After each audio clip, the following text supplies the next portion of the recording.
You ever feel like your own mind is a trap you can't escape? Like no matter what you do, the same thoughts keep circling, gnawing at you like rats in a dark cellar.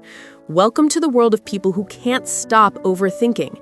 It's not just thinking too much, it's a survival mechanism gone haywire. A mind wired to scan for danger, obsess over outcomes, and rehearse mistakes until every neuron is frayed. Your brain is built to protect you, to anticipate threats, to plan for the worst, but when it locks into overdrive, it becomes both your fortress and your prison. And the strangest part? Most people don't see it as a survival skill.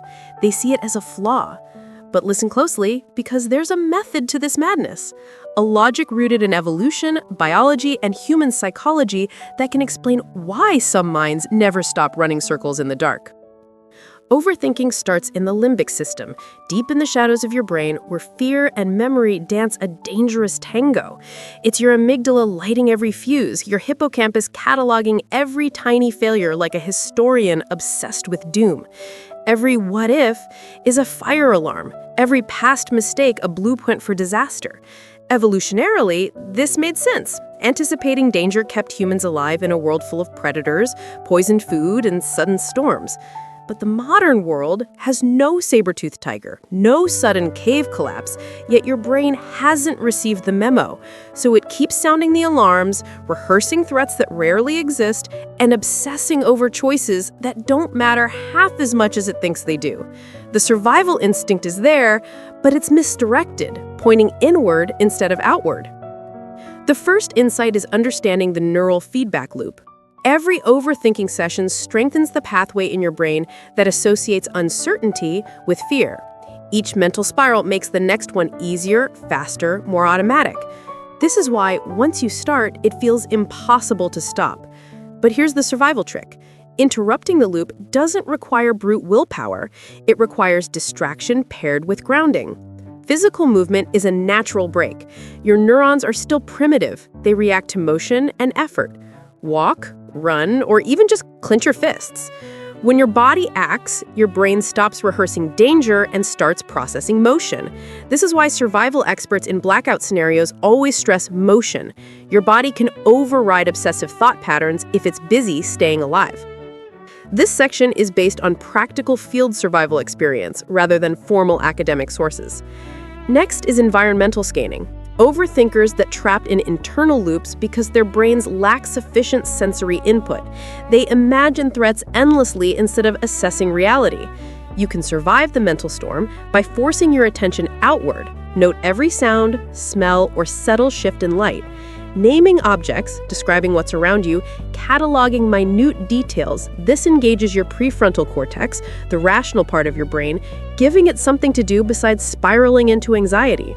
Soldiers and deep-sea divers use this in high-stress environments. Attention anchoring is literally a survival mechanism. Your mind needs a real threat, or at least a real task to focus on, or it fabricates one endlessly. Then comes the planning paradox. Overthinkers believe that obsessing over every potential outcome keeps them safe. But the truth is paradoxical.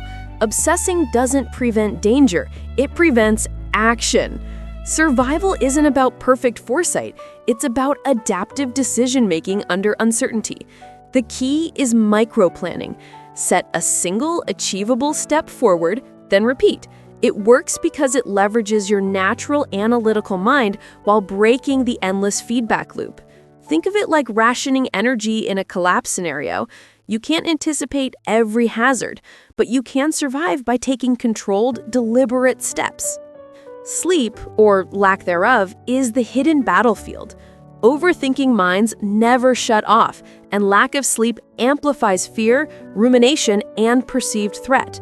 Your cortisol spikes, your heart races, your amygdala lights up every minor concern as if it's life or this.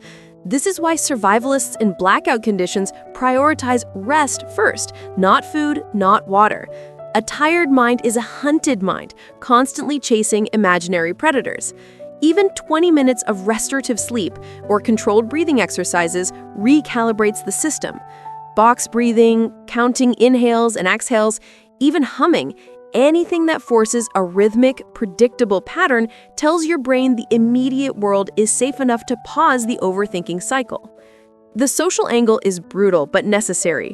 Overthinkers often misread people because they project their internal anxiety outward. Every neutral expression is a judgment.